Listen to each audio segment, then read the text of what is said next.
Hey bookworms, buckle up because today we're diving into the wild, weird, and sometimes downright shocking life of Charles Dickens. Even if you think you know Dickens, I can guarantee you don't know all of these fun facts.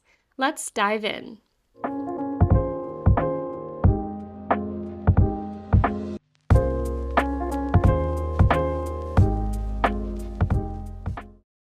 Charles Dickens nearly became an actor. Little Charlie Dickens wanted one consistent thing: to be famous. As a teenager, before he ever picked up a pen to try his hand at fiction, he dreamed of a career on the stage as an actor. The reason he never pursued it? Love, of course. He was pursuing a woman named Maria Bednell, and her father didn't want his daughter spending time with a lowly actor.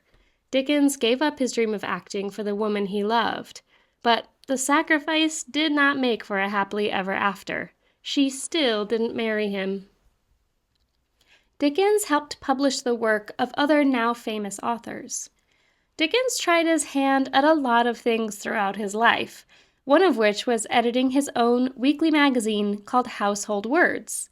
In it, he featured early works by other now famous authors like Elizabeth Gaskell and Wilkie Collins.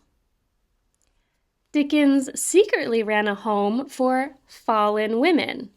Dickens was passionate about social reform, as we know from his books. With the help of philanthropist Angela Burdett Coutts, the pair founded Urania Cottage. This was a refuge that offered fallen women a fresh start where they learned new skills to find honest work. Interestingly, though Dickens was one to seek fame, he kept his involvement in this project a secret. Shh. Dickens may have inspired his own villains. A story goes that Dickens confessed to Russian author Dostoevsky that his villains reflected his own dark side. According to the popular story, the pair of writers discussed their writing processes. Dostoevsky supposedly later recorded some of their discussion in a letter, including the following: "He told me that all the good simple people in his novels are what he wanted to have been, and his villains were what he was. There were two people in him, he told me, one who feels as he ought to feel and one who feels the opposite. From the one who feels the opposite, I make my evil characters. From the one who feels as a man ought to feel, I try to live my life." It's important to note that some people have called into question the authenticity of this letter and of the encounter itself. Dickens divorced and publicly trashed his wife to be with a teenage actress.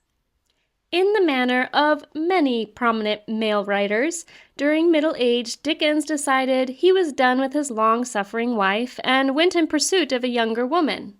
At 45, he fell for 18-year-old actress Ellen Ternan.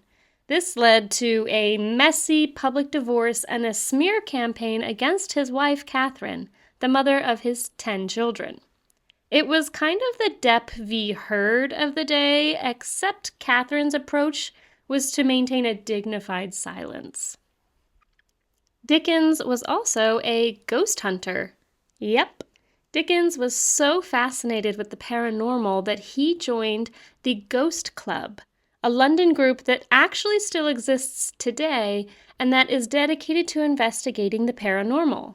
So who are you going to call? Charles Dickens? Apparently. Writer, actor, ghost hunter, hypnotist? Among Dickens' many interests was a preoccupation with mesmerism. He believed he could cure ailments with magnetic forces.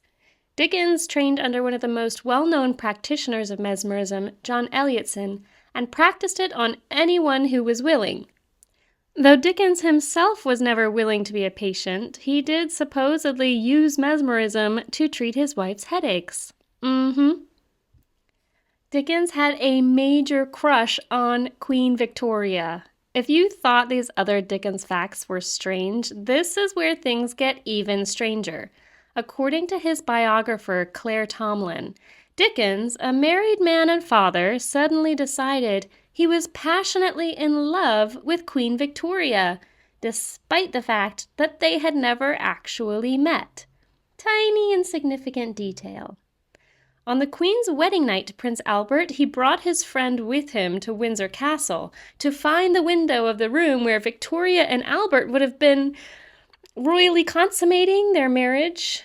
Overcome with agony at the thought, Dickens threw himself down into the mud and began rolling around in it, unconcerned with staring passers-by.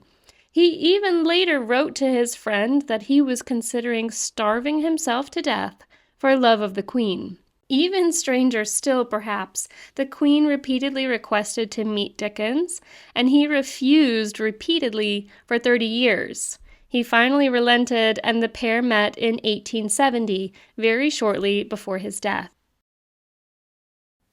Dickens was a word wizard.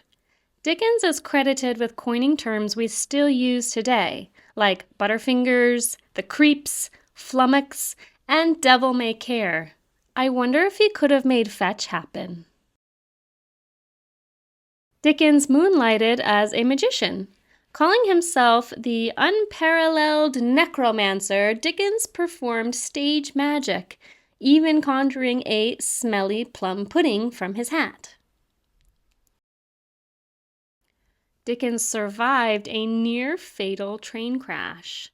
In June of 1865, Dickens and his mistress Ellen Ternan were passengers during the infamous Staplehurst rail disaster. When passing over a viaduct, their train hit a broken rail line, derailed, and 6 first-class carriages uncoupled and plummeted off the bridge. Dickens and Ternan were in the 7th car. 10 passengers died in the accident, and many were seriously injured. Dickens reportedly administered to the injured passengers, bringing them water in his hat, and he also supposedly climbed back into the dangling car to get his manuscript of Our Mutual Friend. Dickens was buried in Westminster Abbey against his wishes. In his will, Dickens requested a simple, low-key funeral.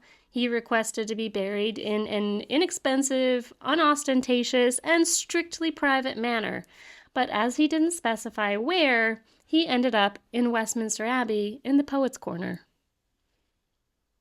Dickens didn't want any statues of himself, ever. In his will, Dickens also expressly forbade any monument, memorial, or testimonial, whatever, but people have taken that as more of a guideline than a rule. Memorials abound. There's even a Dickens museum in London, but there's only one known statue of him, with Little Nell near his birthplace. Dickens' ghost haunts a Boston hotel. Guests at the Omni Parker Hotel in Boston have reported seeing his spectral form, perhaps left over from the days when Dickens stayed there during his American tours. Ghost hunter becomes ghost hunted. How's that for full circle? And finally, Dickens' descendants actually still perform his works for audiences. During his lifetime, Dickens was known for acting out his own books on stage for huge audiences. Today, his great-great-grandsons perform readings and host events in conjunction with the Charles Dickens Museum in London. So did I surprise you? Dickens was a man of many talents, many passions, and many secrets. He may be long gone, but his stories, his larger-than-life personality, and perhaps even his ghost continue to fascinate readers today. Thanks for watching. Don't forget to like and subscribe, and find me at awellreadwanderer.com for more literary content.